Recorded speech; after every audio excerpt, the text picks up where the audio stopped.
ایک مسافر تھا کسی گزرے زمانے میں کوئی، جس کو حاصل تھا زمین میں اقتدار و انتظام۔ اس نے مغرب کی طرف سامان باندھا، ایک دن اس نے کالے پانیوں کے پاس دیکھی ایک قوم۔ اس نے یہ دیکھا سیاہ پانی میں جا اترا ہے شمس۔ حق تعالیٰ نے اسے قدرت دی، وہ جو بھی کرے اس نے اس قوت کا پیمانہ رکھا انصاف پر۔ یہ ذوالقرنین کے پہلے سفر کی بات ہو رہی ہے۔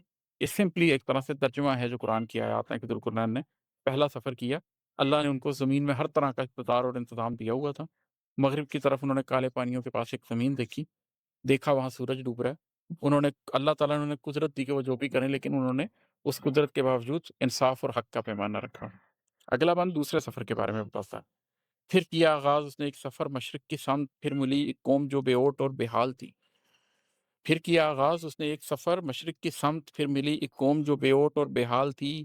لوٹ آیا وہ مسافر اس جگہ سے بے خراج، دل میں کوئی آرزو پائی نہ کوئی احتیاج۔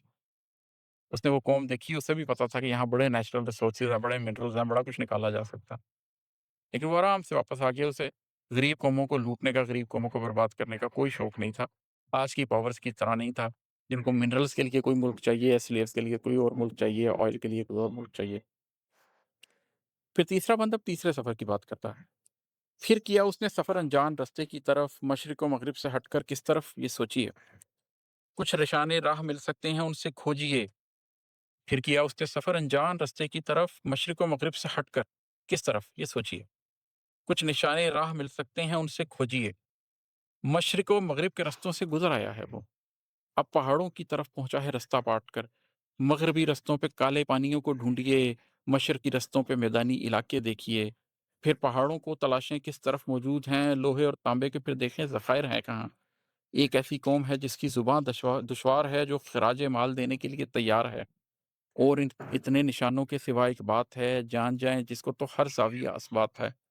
جو مدینہ تو نبی کو دیکھیے تو ہے جنوب، ڈھونڈ سکتے ہیں یہ رستے آج بھی اہل قلوب۔